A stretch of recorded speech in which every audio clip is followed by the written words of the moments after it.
Welcome to my Exia guide for Gundam Evolution. I ask that if you enjoy or learn anything in this video, that you please give it a like and consider subscribing. Thank you. Mobile Suit Description. Exia is an 800 HP close-range brawler-type mobile suit.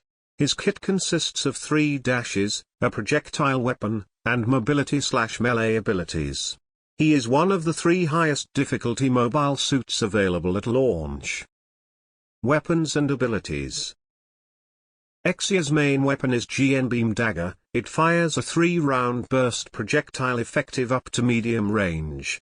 Each GN Dagger does 86 damage to arms/legs, 115 to the body, and 230 to the head. Exia's sub-weapon is the GN Sword. It consists of a charge-up dash and slash with increased power and movement based on charge time. Max charge stuns the target on contact. This can be used for vertical movement. GN Sword fully charged does 350 damage. Exia's first ability in his kit is Quick Step, a short leap in any direction. It is good practice to use this ability prior to any dash usage. This way the quick step cooldown will be closer to refresh after exhausting your dashes in combat. This ability can also be used vertically. His second ability is Rotating Slash, a spinning slash attack that ends with a knockback. Targets that are stunned upon contact receive an additional stun. This works in unison with Exia's sub-weapon, the GN Sword. Rotating Slash does 230 damage. Exia's G maneuver is Transam. It alters the effects of his abilities by the following. GN Sword's cooldown and charge time is reduced, as well as receiving a damage increase. During Transam, a fully charged GN Sword does 600 damage. Quick Step receives a second charge, and increased cooldown reduction. Rotating Slash turns into GN Beam Saber, a cross slash that damages all units in its path. GN Beam Saber does 300 damage. Playstyle and Combos. Exia is best utilized in a flank, in and out playstyle. You never want to be in the front line, considering he is on the squishier side of the roster. His advantage lies within his mobility and burst damage. Using your Quick Step and GN Sword is a great way to engage targets. This will put you in position, begin your Quick Step cooldown, and deal instant damage on contact. If you fully charged your GN Sword, the target will be stunned. This will work well with your follow-up, Rotating Slash, adding an additional stun to your target. From there, you can land a close-range beam dagger burst. Try aiming for the crit spot at this moment for maximum damage potential.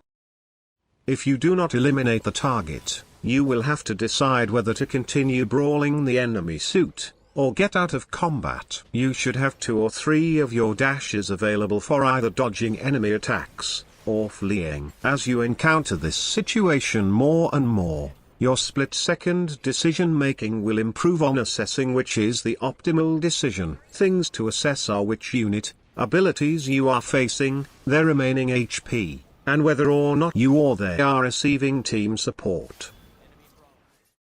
For the neutral game, poke damage is key as it will give you G maneuver charge, help suppress the enemy, and overall boost team damage/pick potential. Always be shooting down lanes while ducking behind cover, or A&D strafing.